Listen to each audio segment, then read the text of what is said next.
দীর্ঘদিন ধরে উন্নয়ন যেন থমকে গিয়েছিল মাতাবাড়ি বিধানসভা কেন্দ্রে। তার কারণ বিগত ২৫ বছরের বাম শাসনের তৎকালীন এই কেন্দ্রের বিধায়ক মাধব সাহার আমলে উন্নয়ন যেন মহারানী লাভ স্টোরি কৃষ্ণভক্ত পাড়ায় উন্নয়নের জোয়ার কখনো বইতে দেখেনি জনজাতি অংশের মানুষ। প্রতি ৫ বছর পর পর বিধানসভা ভোট অনুষ্ঠিত হলেও কখনো তাদের সমস্যার কথা ভাবেনি তৎকালীন বাম বিধায়ক।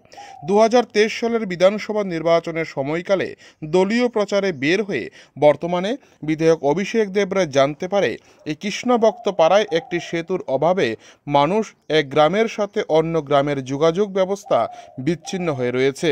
তখন জনজাতি ভোটারদের বার্তা দিয়েছিলেন তিনি ক্ষমতায় ফিরে এই এলাকায় একটি নতুন সেতু তৈরি করে দেবে।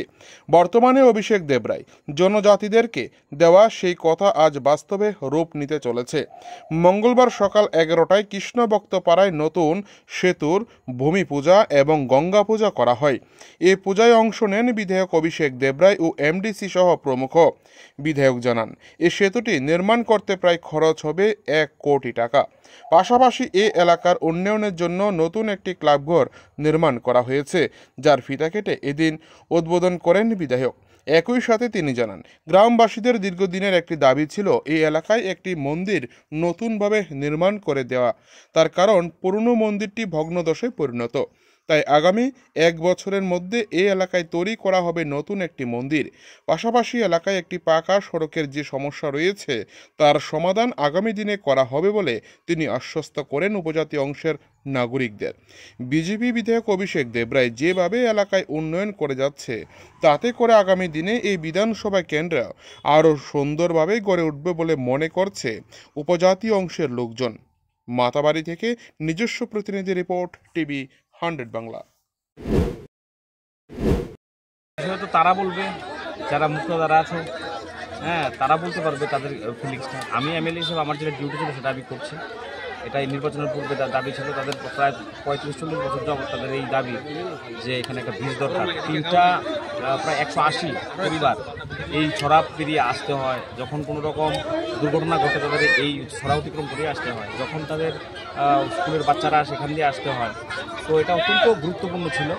তো আমাদের একটাই, আমাদের প্রাইমারি আমাদের লক্ষ্য একটাই যে কীভাবে জনজাতি অঞ্চলগুলোকে ডেভেলপ করা যায়, সমতলের সাথে কীভাবে তাদের একদম ইকুয়াল করা যায়। তো সেই সাথে কাজ করছি। তো আজকে প্রায় ১ কোটি টাকা ব্যয় করে এখানে একটা ব্রিজ হবে, ট্রিপল সেল ব্রিজ। আর আপনারা কিছুদিন আগে জানেন যে মালসাধুতেও একটা ইনোভেটিভ প্ল্যান চলছে প্রায় ৩ কোটি টাকায়, এবং মালসাধু থেকে দক্ষিণের রাস্তা প্রায় ১.৫ কোটি টাকা ব্যয় করে সেটা হচ্ছে। এবং লাভ স্টোরি থেকে আমাদের দক্ষিণ পর্যন্ত একটা রাস্তা, যেটা দীর্ঘদিনের ৩০-৩৫ বছরের দাবি, তো সেটাও প্রায় ৫,৬৫,০০,০০০ টাকা ব্যয় করে সেটাও হচ্ছে। এখন যে কিছুই করেনি এটা ঠিক না। একটা সরকার যখন চলে কিছু না কিছু তো কাজ তো হয়, সেন্ট্রাল গভর্নমেন্টের থেকে টাকা আসে। আপনারা জানেন যে ত্রিপুরা রাজ্য সম্পূর্ণ টাকা সেন্ট্রাল গভর্নমেন্ট থেকে আসে। কাজ তো কম বেশি তারা করেছে, কিন্তু আন্তরিকতার অভাব ছিল। যে একটা এমএলএ যার দায়িত্ব যতটুকু থাকা উচিত সেটা ছিল না, যতটুকু করা উচিত সেটা করেনি। কারণ কেন করেনি? আজকে আমরা পিডাব্লিউডি তারা 13 থেকে 15 মাত্র 10 কিলোমিটার রাস্তা করতে পেরেছে। তো আমরা কি করে সে জায়গায় প্রায় 100 কিলোমিটার করলাম? তো সেটার সদিচ্ছা আছে এবং আমাদের ডবল ইঞ্জিনের সরকার চলছে। এবং আমরা যখন যাই বিভিন্ন এলাকাতে, আমি জিজ্ঞেস করি গিয়ে আগে এমএলএরা আসতো কিনা। মালসাধুর কথা যেখানে বলেছি, মাধবসা সেখানে একদিনও যায়নি। আজকে কৃষ্ণভক্ত কতবার এসেছে তারা বলতে পারবে।